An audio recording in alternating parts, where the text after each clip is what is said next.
A few weeks ago, I hosted basically my own community game, and I did it for a number of reasons. The first big reasons was I feel like there is no way to actually have an authentic historic experience in Call of War. Even though there is a game mode and a map that is literally called 1939 historical game, but it doesn't really work because there isn't historic alliances, historic coalitions, so it just immediately becomes a mess 5 minutes into the game because Germany decides to make an alliance with UK and France or with the USA. So yeah, it doesn't really work, even though it basically has the basis, right, that you can build on. You build on that game mode, but you add some rules onto that.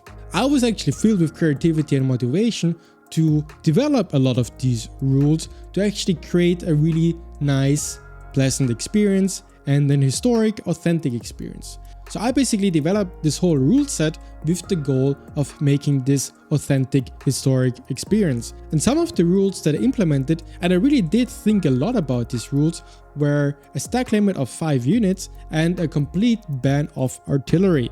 Because the system of both stacks and artillery makes it that you can only play with a bunch of big stacks holding down the front line, and you don't have these spread out dynamic front lines of units and armies pushing everywhere or defending everywhere.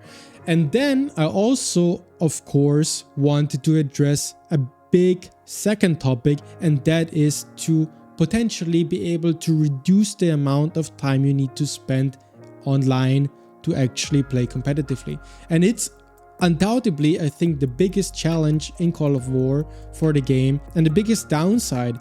And the reason why you need to spend so much time online is because of these things. Is because if you have a big stack engaging a slightly smaller stack, the stack cannot run away after it is engaged in the battle.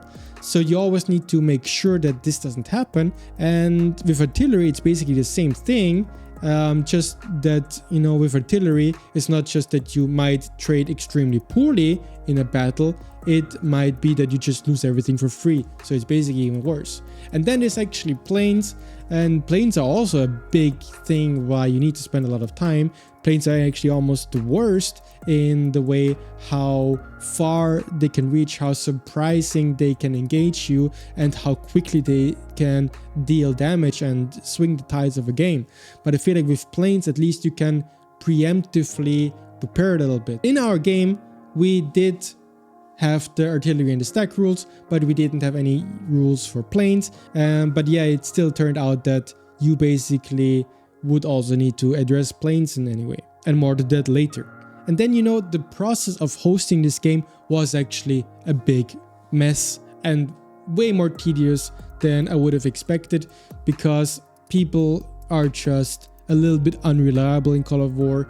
It's not like completely unexpected. I mean, Call of War is a free-to-play game. I feel like all of these free-to-play games just attract people that are unreliable, maybe not the smartest. Maybe it's just because everybody is super young. I don't know. That's just my observation. But yeah, of course, it turned out that, some people who signed up for the game didn't turn out to play. It led to me having to scramble for a day or two to find any players to basically help us start the game. Then it turned out that 2 of the better players that were supposed to make for a good game went inactive immediately into the game. And yeah, it was quite messy, and then it actually did get kind of close.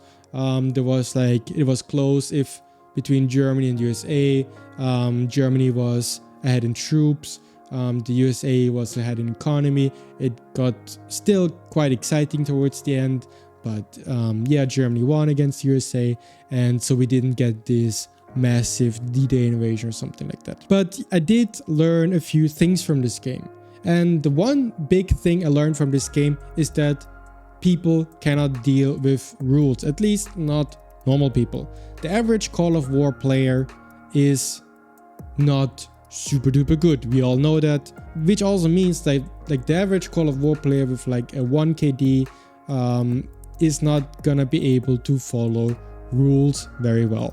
So making these 5-page documents is really not viable, which basically means, we have a bunch of different options. The first option is to basically, yes, you can do it, but you need to put in a crazy amount of time in organization, preparation, talking to people. And the second option is what I basically gonna talk to you about later for the next game we're gonna do, which is basically to only have really, really good people with like a high KD, because it really was the case that there's a high correlation between KD on the profile and the ability to follow rules. And for me, I really thought it's like around the 2.5 mark where people would be able to consistently follow the rules. And the third option, of course, is to just, have some more casual games, more like these role play games where you only have maybe like half a page of rules instead of 5 pages. Yeah, then you can basically let everyone play. And it's no big rules. It's basically just saying, it's these teams versus these teams, and here are the 5 most necessary rules, whatever. And that also actually brings me to the topic of role player games, because I'm not alone in the situation of wanting to find a way to have some nice historical games in Call of War. There's clearly a lot of more people, and if you go to the Discord, there's always people looking for these role player games, and there is these Discord servers that are hosting these role player games, but I just never have found anything that I found interesting, because a lot of these role player games are actually very text-based, very role player based, and I don't really have the urge to write text essays every day in support of my game. I basically just want to play a game and feel a little bit more historic. And then, of course, all of these games, as I really experienced myself, are still very tedious to manage and to organize. So, and they often fall apart. I haven't found really a place yet that consistently is able to create these kinds of games in a good way. So I'm kind of trying to fill that hole, which basically then brings me to our next project.